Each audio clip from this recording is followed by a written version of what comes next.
Hey friends, welcome back. Now that you understand how supervised learning works, it's time to zoom in on one of its most important branches, classification. This is where the computer learns to make decisions by choosing one label from a set of categories. Even though classification models are built on some of the same ideas as regression, I prefer to start with classification. It is simpler to understand right away, and I think it will give you smoother, more intuitive entry into the rest of the material. Let's make things easy and build up from there. To see how powerful classification is, let's explore a real example that has been transforming healthcare. And that's the case of detecting pneumonia from chest X-rays. Imagine you're building an AI system to help radiologists detect pneumonia using chest X-ray images. Early detection is critical. Catching pneumonia even a day sooner can have a huge impact on treatment. Here's how a classification model would learn to help. You gather a dataset of X-ray images where each image has a label. Normal shows no signs of pneumonia, and pneumonia as a label shows that infection is present. These labels come from expert radiologists. Your machine learning model studies thousands of these example images and gradually learns patterns. Patterns like cloudy patches, texture irregularities, abnormal shapes in the lungs, and other signs a human eye might sometimes miss. Now, when a new patient arrives with an X-ray, your model looks at the image and answers the key question. Does this image show pneumonia or not? That is classification. Choosing the correct category from a fixed set of possibilities using learned patterns. Now, what makes classification different? Let's contrast it with regression.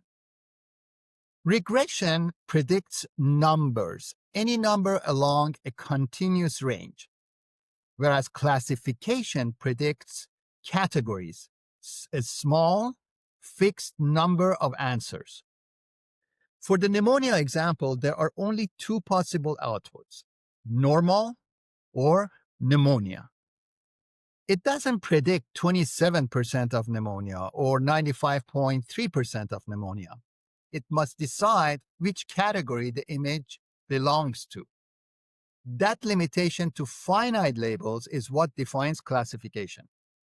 Now, let's visualize it intuitively. To simplify the idea, imagine reducing each X-ray to two measurable values, say the lung opacity and texture irregularity. You plot each X-ray on a simple chart. Points representing healthy lungs shown as blue circles, normal X-rays. Points representing pneumonia cases shown as red crosses, pneumonia X-rays. Even in this simplified world, you would see two groups forming. Your algorithm's job is to find a boundary that separates them.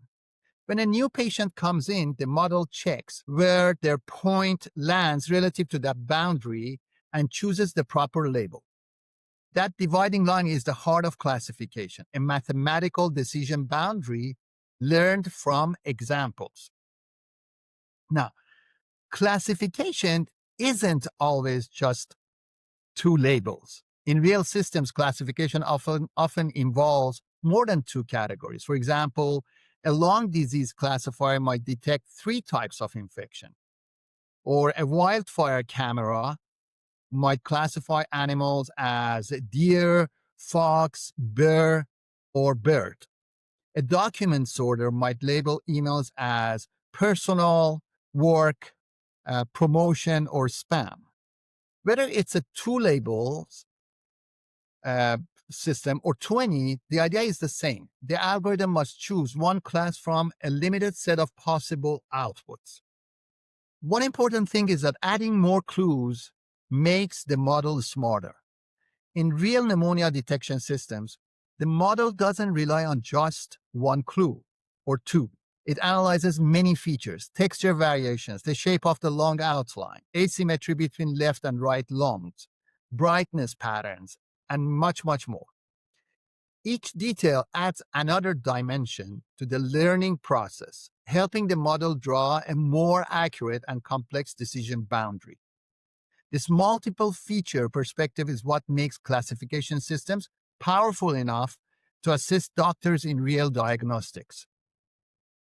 Let's go through a quick recap of what we discussed. Classification is a form of supervised learning that predicts categories, not numbers. It is different from regression, which deals with continuous numerical outputs. Classification models learn to separate data into groups using boundaries formed from labeled examples. They can handle simple two-class problems or more complex multi-class ones. Real-world examples include medical diagnosis, spam detection, face recognition, and more. Now that you have mastered classification, it's time to explore the second flavor of supervised learning, that is regression, which is the foundation for both regression and classification models. In the next video, we will learn more about the regression concept, which allows computers to predict numbers along a continuous range. See you there.